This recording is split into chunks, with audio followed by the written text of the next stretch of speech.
Hey everybody, I'm back. I don't know if anybody is still watching my channel, or is even still subscribed, I don't know, but I really wanted to do a video, because it's been a really long time since I did one. I have spent the last however many months in United States Air Force Weapons School, in beautiful, sunny, although I wouldn't know because I never get to see the sun outside Las Vegas at Nellis Air Force Base. Weapons school is intense. It is one of the most mentally and emotionally challenging training environments I've ever been in. And I've had easier days deployed to Afghanistan than I've had here. We have spent so much time learning, and it's... if you're really interested in what weapons school is, Google Air Force Weapons School. And I'm sure there's tons of it on there on the internet. But basically...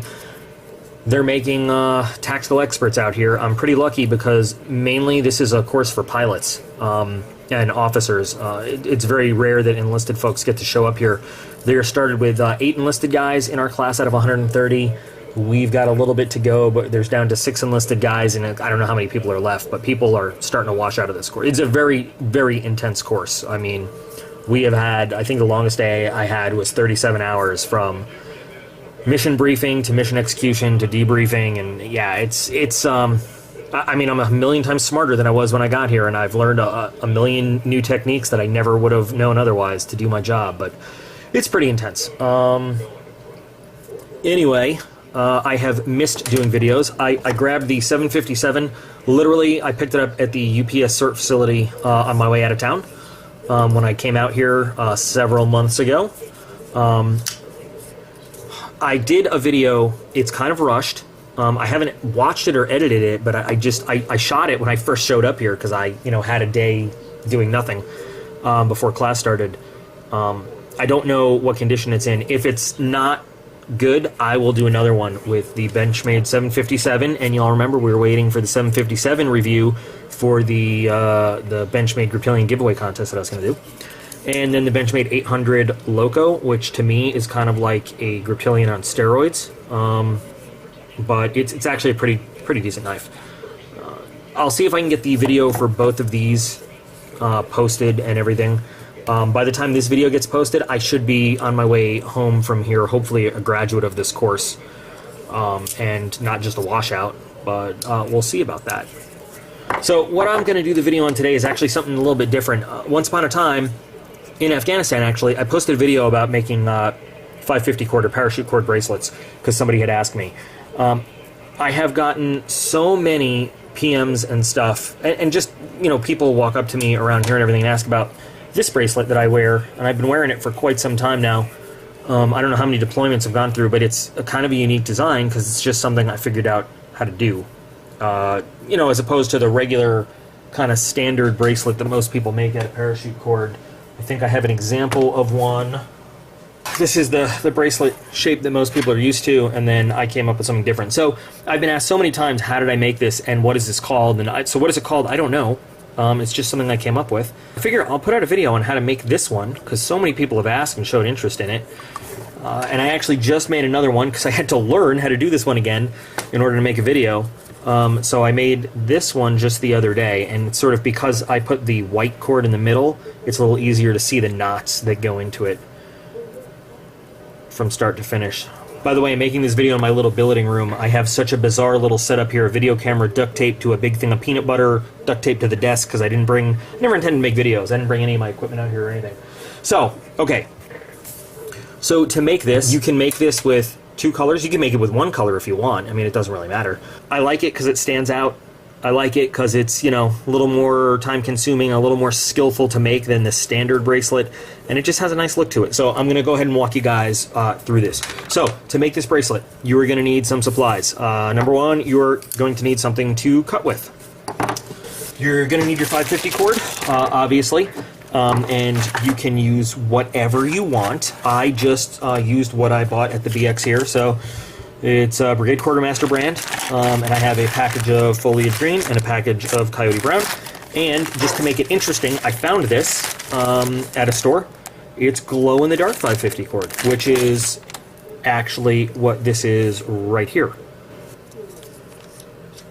Is this tactical? No, it's not, but it sure does look pretty cool when you're walking around with it on, right? So you're also going to need a lighter and a button or a clip, however you choose to close this thing up. If you hear anything in the background that sounds weird, that's Battlestar Galactica, because it's on BBC America, and there's nothing else to do here right now. And I love BSG. I'm a sci-fi geek. I don't care who knows it. All right, so to make this starting off, you're going to cut lengths of rope the same size you would for a regular bracelet.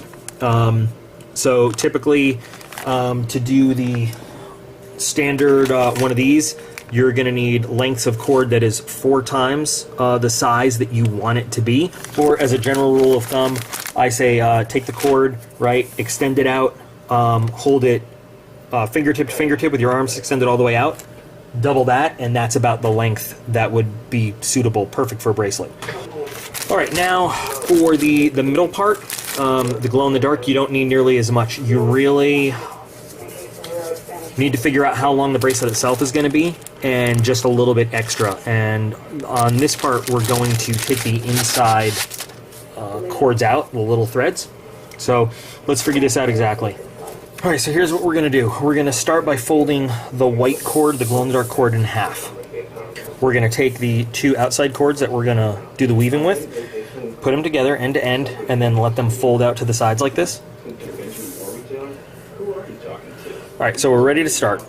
So we're going to make sure that we have the white cords on the outside of the 2 cords we're weaving with. They're going to be laid over. We're going to start like we're doing the standard bracelet, right? So start that weave off.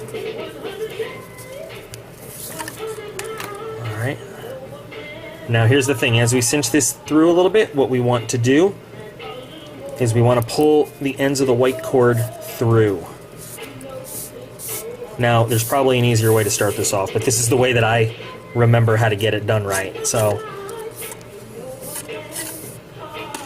the size of this loop right now doesn't really matter because we can adjust it up as we cinch these strings down.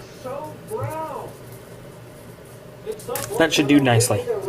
All right, so what we're going to be doing is as we do the standard weaving, we're going to be moving these white strings around on top of and around the bracelet. We're going to move the strings to the back.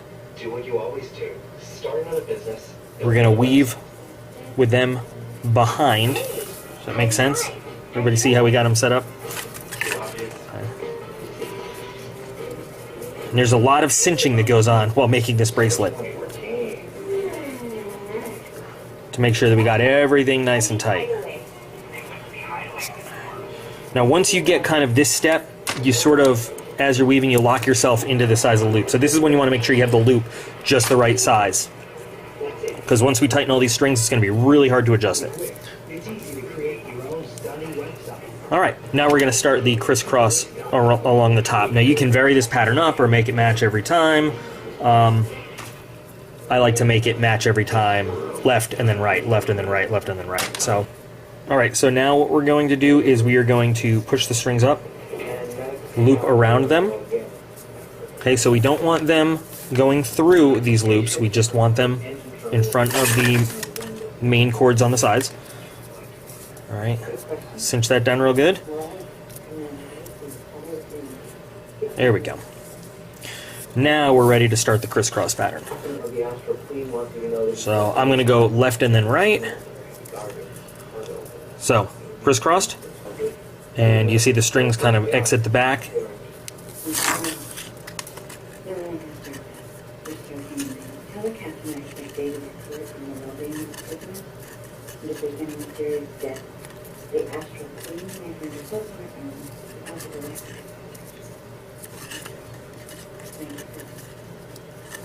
Cinch down nice and tight.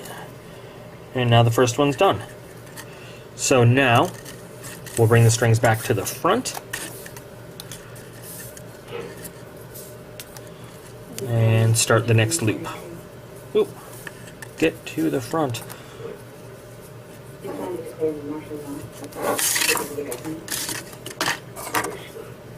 Many do acknowledge my position as president is daily constituted under the Articles of Colonization. Mr. Roseman, your primary objective at the present time is to repair the galactic.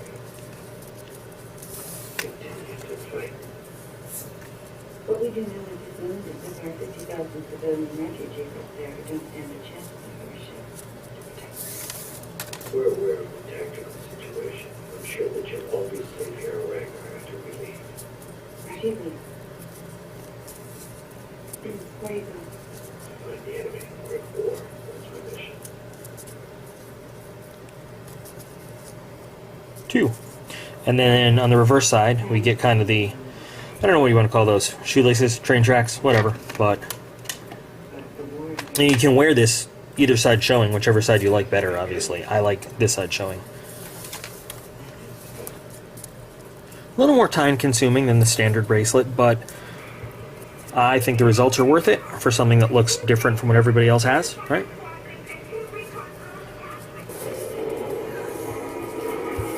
So this is just about done. I think I got it down to the right size for my wrist anyway, and people my size. Yep, it's a pretty good fit, and the button will go nicely around there. Okay, so, where did I put my buttons? There we go. I'm using a button from just a standard military sewing kit. I mean, you can use, like I said, anything you want. Any button will work. You know, as long as it's big enough to kind of latch onto that loop, you can use the snap clips, whatever you want. I like using the buttons. I'm kind of a traditional guy when it comes to that.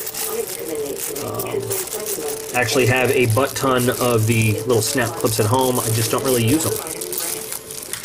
Mainly because when we make these downrange, you know, we grab a button from the uniform you're wearing, and then it's always personal, you know? All right, so obviously, we need to punch through there. I think I've already showed this in a video, you know, the last video about making P-cord bracelets. So the 575 is actually great for this purpose because it's got a nice flat pommel area right there. So when we put that down there and give it a little tap, just to break that in the middle.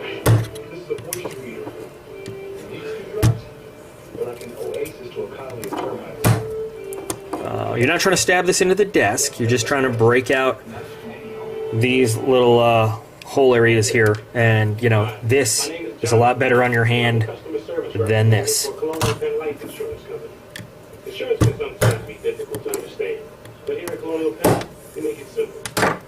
you go, see that?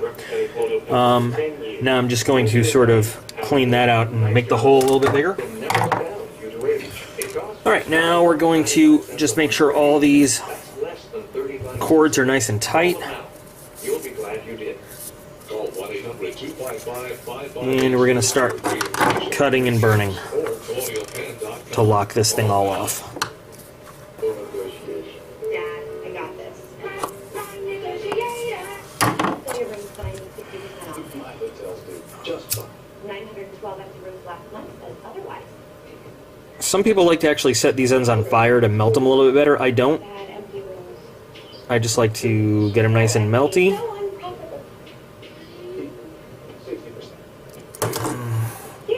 And roll that nice and smooth. No sharp edges to cut into while you're wearing the bracelet.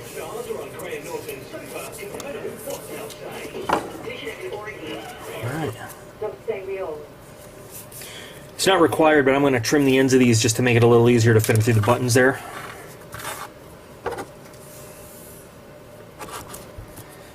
Alright, you don't need to leave a lot of room here. Basically, just enough space for that loop. That's about it. So there we go.